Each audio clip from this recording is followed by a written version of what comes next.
अध्यक्ष महोदय, freedom of religion bill pay मेरे ख्याल से मुख्यमंत्री साहब ने बिल प्रस्तुत करने के बाद में बिल के अंदर क्या क्या है पूरा उन्होंने बताया। अध्यक्ष महोदय, बेसिकली ये बिल अगर बाकी के राज्यों ने लाया होगा तो हमारे राज्य ने लाना चाहिए, ऐसा कोई कंपल्शन नहीं है। और एक क्लासिक एग्जाम्पल मैं आपको बताना चाहूंगा कि मी थोडा हिंदीत आणि थोडा मराठीत बोलतो, कारण आता फ्रीडम ऑफ स्पीच आहे ना आपल्याकडे की नाही, तर म्हणून काही भाषण मी मराठीत करणार आणि काही मी हिंदीत बोलतोय, कारण सगळ्यांना समजलं पाहिजे। बरेच लोकांना हिंदीत बोला, मराठीत बोला, बिलावर बोला, मला संरक्षण द्या। अध्यक्ष महोदय, क्लासिक एग्जाम्पल है केशवानंद भारती के केस का, जिसमें तकरीबन 13 जजेस ने सुना और 68 डेज कंटिन्यूसली सुना। उसके बाद भी जजमेंट यह आया कि कॉन्स्टिट्यूशन में कहीं भी इंटरफेरेंस अलाउड नहीं हो सकता है किसी भी सभागृह से। अध्यक्ष महोदय, आज इस बिल को जो अगर आप पढ़ेंगे तो कहीं ना कहीं इसका ऑब्जेक्ट और इसका एसेंस जो है ना कॉन्स्टिट्यूशन को इफेक्ट कर रहा है, कहीं ना कहीं कॉन्स्टिट्यूशन के अंदर इंटरफेरेंस दिखाई दे रहा है। अध्यक्ष महोदय, इसके अंदर जो क्लासिकली आप देखने गए तो जैसा कि हमारे मित्र ने अभी बताया, कैसा है योगेश जी, एक शेर मेरे को याद आ रहा है। अभी बोला बिल के ऊपर बोलिए। मैंने बिल के ऊपर बोलता, छोड़िए ना, आप मेरे से आप मुझे बताइए, मुझे एड्रेस कीजिए। आप पढ़ लो, शेर पढ़ लो। अध्यक्ष महोदय, ये जो बिल है, इस बिल के अंदर लॉ डिपार्टमेंट में बिल्कुल अपना माइंड अप्लाई नहीं किया।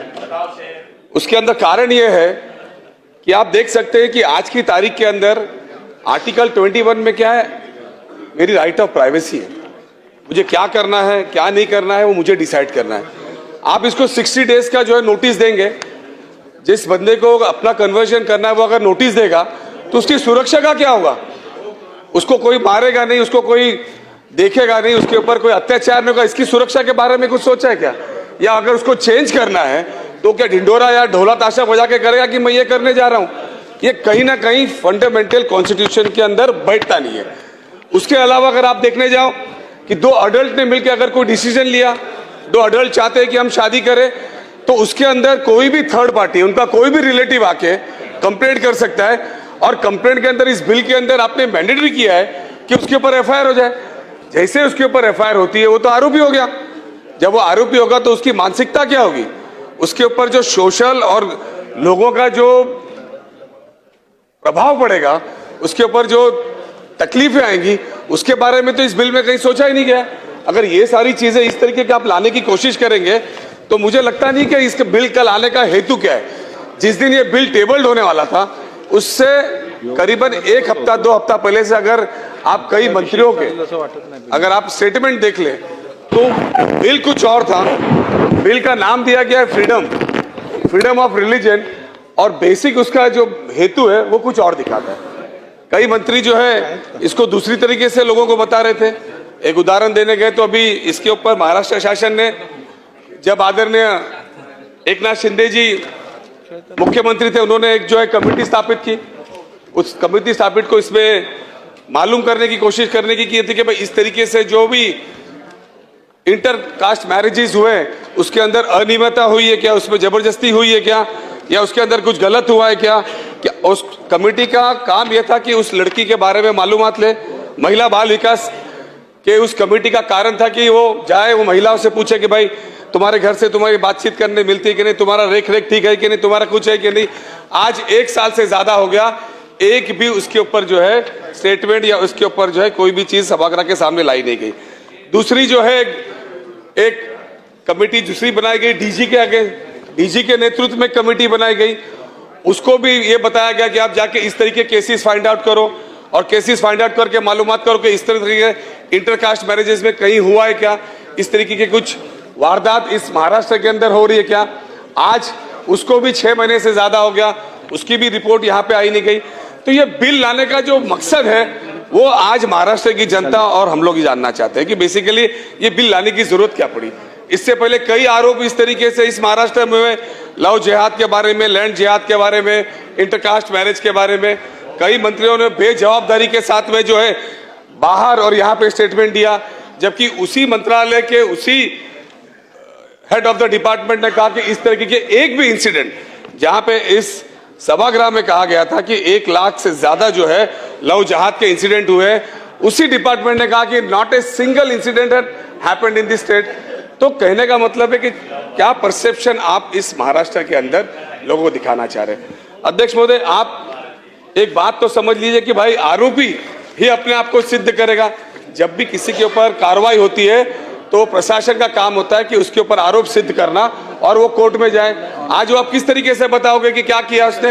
वो तो बोलेगा मैंने नहीं किया। लोग किस तरीके से उसको मानेगा कौन, उसको सुनेगा कौन? तो इसीलिए ये सारी बातों को ध्यान में रखते हुए ये सब कमेटी के पास इस बिल को भेजना चाहिए, ताकि इसके अंदर जो भी कमियां हो उसको सही तरीके से लाया जाए। इसके अलावा एक बात और भी बताना चाहूंगा अध्यक्ष महोदय, कि आज इसमें कहा है कि आप इसको किसी को लालच देके, किसी को फंसा के, किसी को ये चीज करके आप किसी का धर्मांतर कर रहे हो। इसको डिसाइड कौन करेगा? इसका क्राइटेरिया क्या है कि आपने किसी को लालच दिया है, या आपने किसी को पैसे किए, या आपने किसी को फोर्स किया है? इस तरीके का अगर फोर्स होता है तो अडल्ट आदमी जाके जो है पुलिस स्टेशन में अपनी एफआईआर लॉन्च कर सकता है। उसके ऊपर कार्रवाई का प्रोविजन अपने बीएनएस आईपीसी के अंदर है।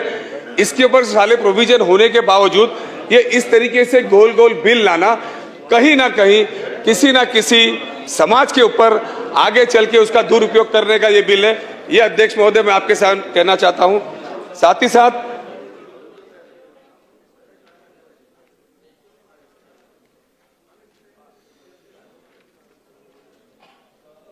अब इसके अंदर सबसे इंपॉर्टेंट बात यह है कि आज की तारीख में देश 2026 में चल रहा है, उसके बाद भी लोगों की मानसिकता आज भी सुसाइडल क्यों हो रहे, कई जगह पे क्यों हो रहे, उसका रीजन ही ये है कि अफवाहों का बाजार है, कहीं पे भी कुछ हो सकता है। तो आज अगर इस बिल के अंदर हमने ध्यान नहीं दिया, इस बिल को अगर सब कमेटी में नहीं किया और हमने जबरदस्ती से पास भी कर लिया, तो मुझे लगता है कि इस बिल का उपयोग से ज्यादा दुरुपयोग होगा, क्योंकि इसके अंदर जो लॉ का अमेंडमेंट करना है और जो लॉ को जिस तरीके से प्रैक्टिस करना है उसकी क्लैरिटी नहीं है।